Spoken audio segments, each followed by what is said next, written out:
Okay, I know I said Trigun Volume 11 would be December's video.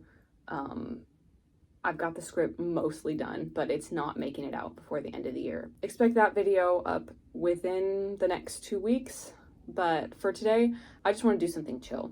I just got back from a trip yesterday and most of my house is sick and it's very low energy a couple of days after Christmas. So I've got some laundry to fold and I thought I might as well talk to you guys while I do it and tell you about everything that I read this year.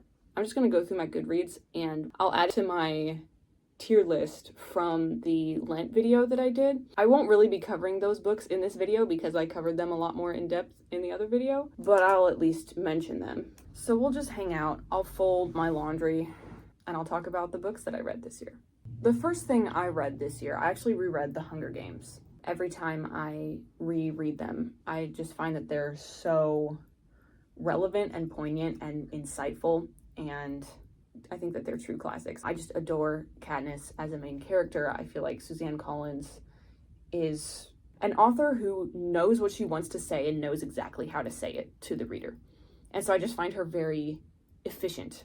And it's kind of crazy reading these books as a kid at like 11 years old and so much of it going over my head, not understanding a lot of it.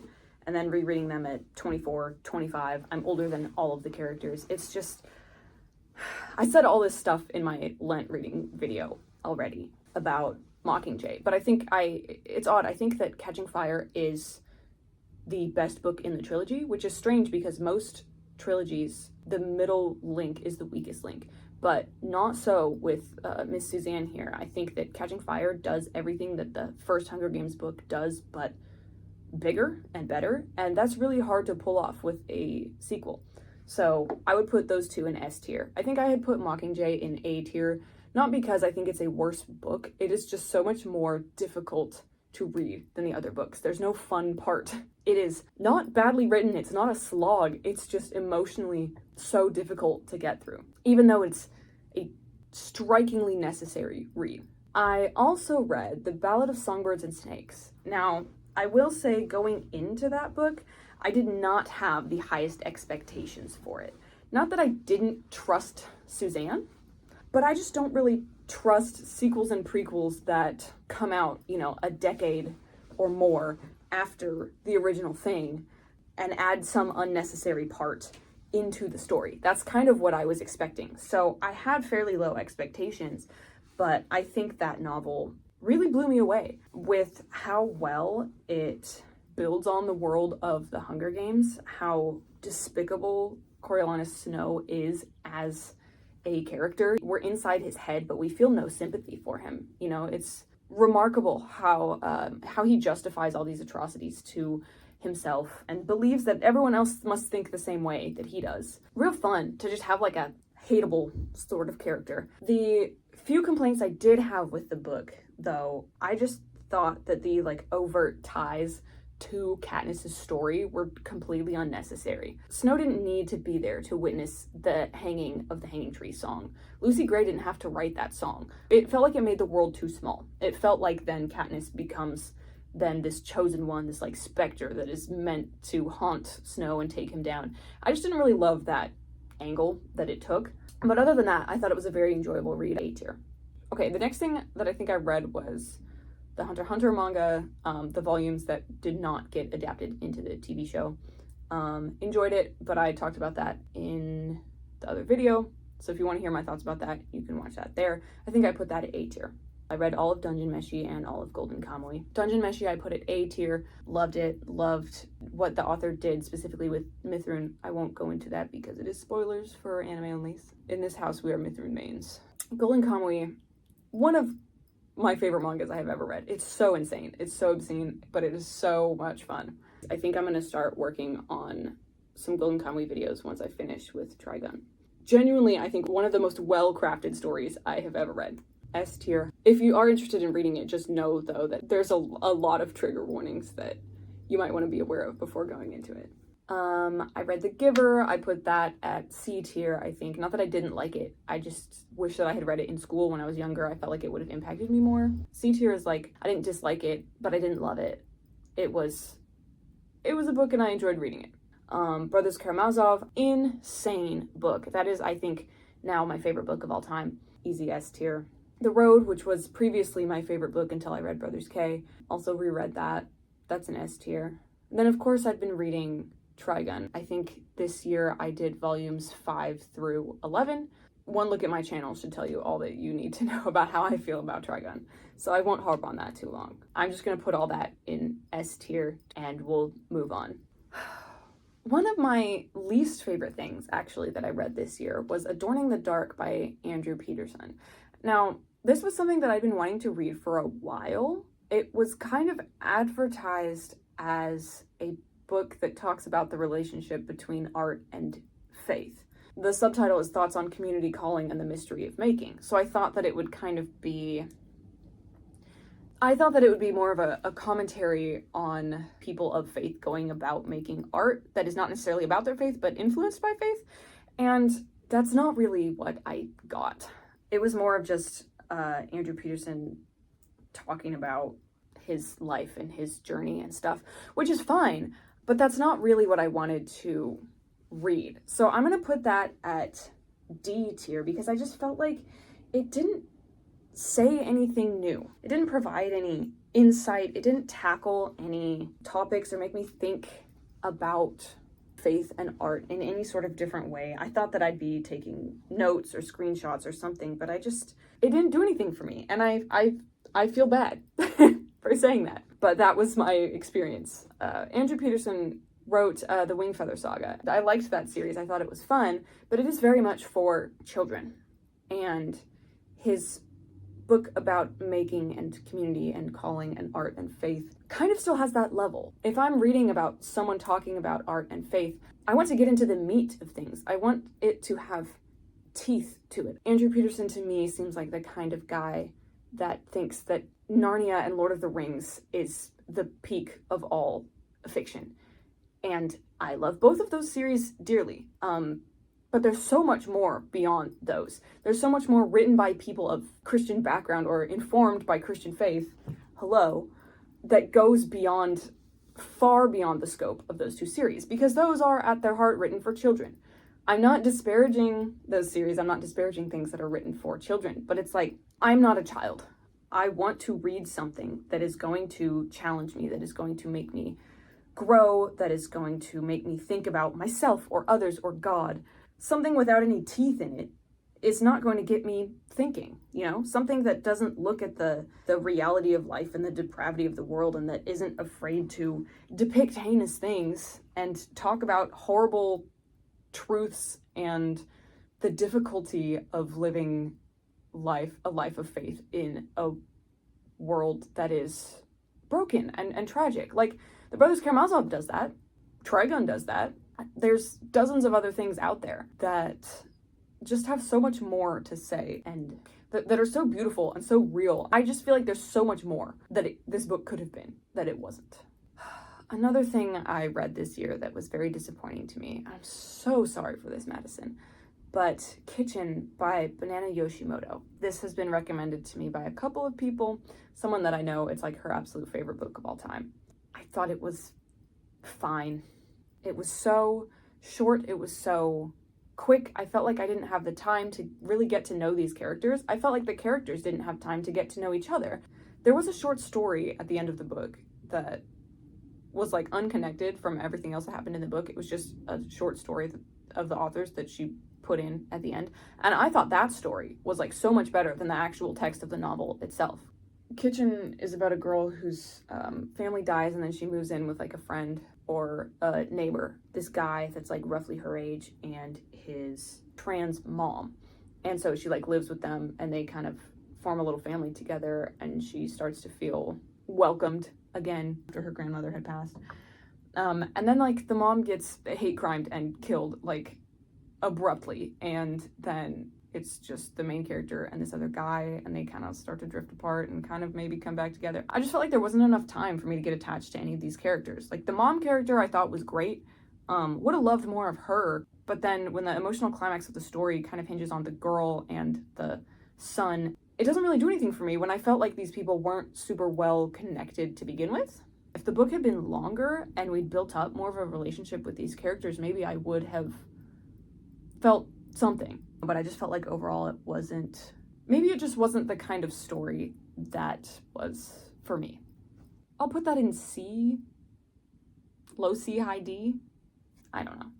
Me and my roommate went through this huge Anthony Bourdain phase. I don't really know why, but the next like 4 things I'm going to talk about are all Bourdain related. So I read No Reservations, which is like a book that's mostly photographs from his like travels when he was doing his show, and then a little bit of text written by Tony talking about each of the places he went and what he learned. And the photographs were beautiful. I loved his insight into just the different food and the different cultures, opening up the book so strong on this like insane paragraph about Chinese chefs that in my experience is absolutely true. It felt so raw and awesome and real and genuine. I can't remember when exactly this was written, but I feel like Tony can sometimes come off as like he's putting on a bit of a front to be like the crass, adventurous, like food guy. That is who he is, but also sometimes it feels like he's playing that part of himself up for the cameras. But there was none of that in this book because it was like purely just what he experienced on his trip. I would highly, highly recommend this book. I thought it was great. Next was Anthony Bourdain Remembered, which was not so much a book as it was just more photographs and then like quotes or memories from people that knew him. So I don't really know if I should count this one. I'm not going to put it in a tier. It's kind of just NA because it wasn't exactly a book. It was more just like a compilation. Then I did read Kitchen Confidential. That book is crazy. The copy that we got from the library smelled heavily like cigarettes. And honestly, like I have to give it points for the authenticity. Reading about his whacked out stories of being a line cook and whatever else he did, while there's like cigarette fumes coming out of the book, it was a very immersive experience. Genuinely very insane, the kinds of things that went down in the kitchens, but honestly, like, what are you gonna do? I feel like because I'm more familiar with television show Tony and like who he was as an older man in like the later parts of his life, it felt jarring to see how he was when he was younger. So I actually think I liked Medium Raw more than Kitchen Confidential because it felt more like he had kind of hit his stride, knew who he was able to reflect back on some of the insane stuff that happened in Kitchen Confidential and be like, guys, when I was talking about all of the coke that I was strung out on, that was not meant to be aspirational. Why are you people taking like this dark period in my life and romanticizing it and trying to copy what I did? Like, I'm telling you that I was on drugs because that's what was happening. I am not trying to romanticize this. And it was just like funny to like read those back to back where he's having to come in years later, write a second book and be like, what is wrong with you, audience? He does a lot of reflecting back to who he was during the Kitchen Confidential era, and you can really see like a lot of growth. He wrote Medium Raw when he was already a father and had sobered up and like done so much of the growth that he needed and really found who he was. It's funny to talk about this as if he's like a character in the book. He was a real guy, you know, so it seems kind of silly to be like analyzing his character arc throughout these books, but it was a fun experience. I liked Medium Raw. I would put it at, okay, what I'm gonna do is I'm gonna put Kitchen Confidential in C, Medium Raw in B, No Reservations in A, and I'm gonna bump Yoshimoto's book, Kitchen, down to D. That feels right to me. Okay. I also read Emily Wilson's translation of the Odyssey. I had never read any translation of the Odyssey. Emily Wilson was the first woman to ever translate it, and I really appreciate what she did with it, making it an extremely accessible, straightforward read. So I loved reading like her translator's notes because the work that goes into translation is so absurdly difficult. I love seeing the insight into the process. The original Odyssey is not highbrow language. It's a story written for commoners by commoners, right? It wasn't even written, it was oral. But over time, as it was translated like throughout the 1800s and whatever into English, because it's this epic poem, translators would artificially inflate the speech to sound more refined, more highbrow. You have an older translation that says, like, sing, O muse of the crafty hero who whatever. But Emily Wilson says, tell me about a complicated man. It's straightforward language, but it's no less evocative. She kind of strips it back down, brings this poem back down to earth, back down to its origins. And I really liked that. I didn't feel like it was missing out on anything. There were maybe 1 or 2 lines where I was like, oh, I don't know if I would have gone with that phrase. But like, what do I know? I thought it was really cool. The story is inherently very sexist because it takes place in a mythologized ancient Greece, which was extremely patriarchal and sexist, right? So there are certain things in the story that you can't alleviate or explain away because it's just inherent to the text, and to take it out would to be unfaithful to the story. Something such as, like, Penelope is praised for waiting for Odysseus and never marrying another man or cheating on him even though she doesn't know if he's alive, right? And it's like, yeah, that is a praiseworthy thing. Meanwhile, Odysseus is like thoughting it up with Circe and Calypso and whatever, and like having sex with them and not even bringing up the fact that he's married, and then it's like never addressed. He doesn't even like tell his wife. He doesn't feel guilt about it. Like, there's certain things like that in the story that you can't escape. But one thing that Emily Wilson did that I thought was really cool is she took the like unnecessary translation biases against women out of it. Like, there's a word, there's an insult, right, that is like dog, that men, when they have translated the poem, when the word is used towards men, they keep it as dog, right? Like, you know, sailors, you mangy dogs. But when it's used to refer to women, they translate it as bitch.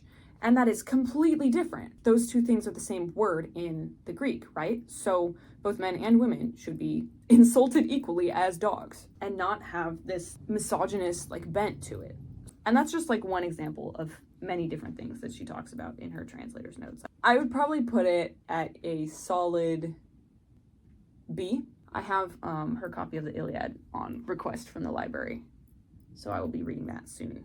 All right, what else did I read? One of my favorite things that I read this year was recommended to me by my roommate Teddy, actually. And it's funny because this isn't normally the type of thing he would read. But Chain Gang All-Stars by Nana Kwame Adjei-Brenyah.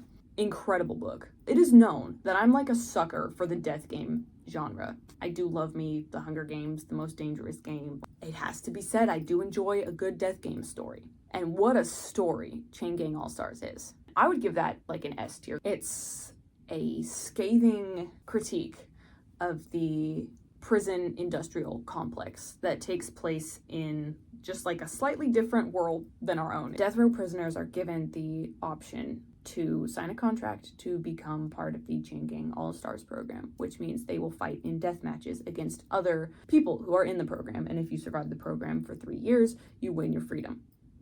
Nobody has ever survived for all 3 years, obviously. And so the book follows several different characters on the chain gangs. The main two, though, are Loretta Thurwar, who is the reigning queen champion of the chain gang program, this close to getting her freedom. And then Hurricane Stax, who's a fan favorite, still quite a bit of ways from gaining her freedom. So it follows these two women, like Thurwar, who is an icon, you know, and a leader within all of this, and Stax, who just has such an interesting take on life and fights with love and kills people brutally, but her whole thing is love. And so they're just fascinating characters to watch, and I love that the story doesn't try to justify anything that these characters have done. Everyone there is a murderer. Everyone there has done something horrible. That does not mean that they deserve to be treated like entertainment and spectacle and killed for the wrath and pleasure of the world. And some would argue, well, they signed a contract. They wanted this. When your options are death by spectacle, death by lethal injection, can you really say that you consented freely to that contract? When you're tortured into signing it, that's manufactured consent. I believe that any death game story, by necessity, has to be a socio-political commentary, because you have to construct a world in which a death game will make sense. Some sort of power structure that would show how we got to this place. And the world of Chain Gang All-Stars is so believable. You have these black women, both revered and exploited, despised and sexualized. The pinnacle of entertainment, right? Glorified by the masses, but enslaved to their contract holders, enslaved to the prison system. There's so many moments that are just little one-off lines that are so deep cutting in how they look at the hypocrisy of our prison system, the hypocrisy of people who feel entitled to watch others as entertainment, right? Like there's a moment where, I think it's Stax, in one of her fights, she's wearing like body armor that's sponsored by a thinly veiled euphemism for Whole Foods. They don't put their logo on her chest or her groin because Whole Foods is a family-friendly sponsor.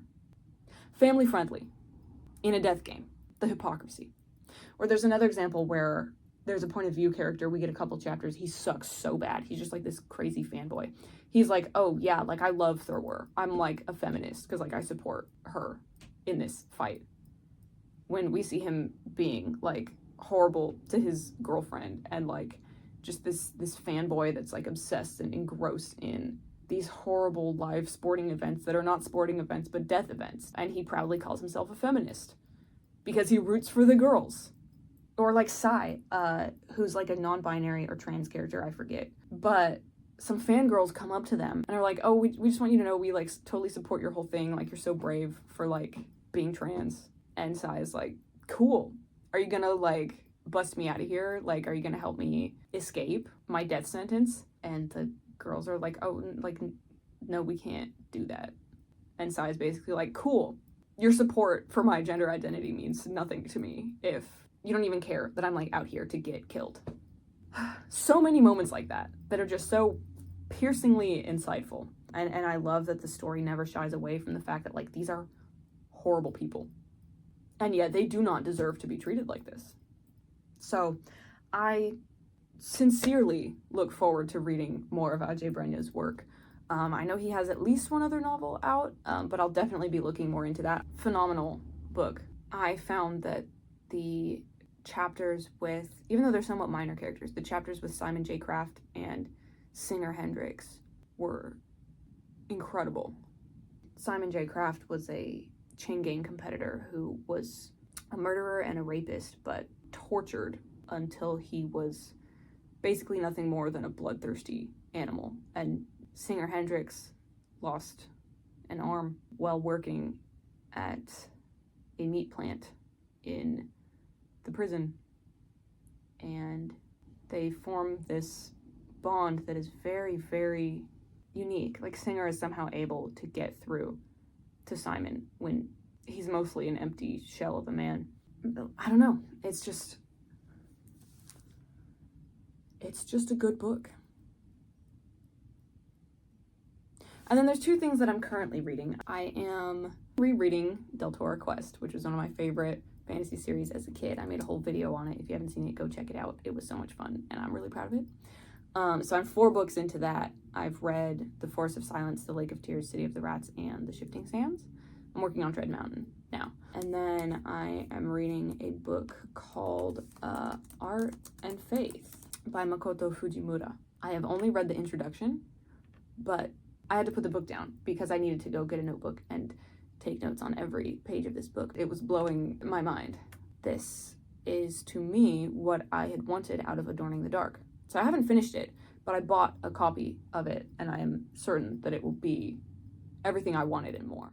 So I think that was everything that I read this year. I hope you have a wonderful new year, and I'll see you shortly for Trigon Volume 11. I needed that break after Volume 10, but I truly can't wait to get back into it.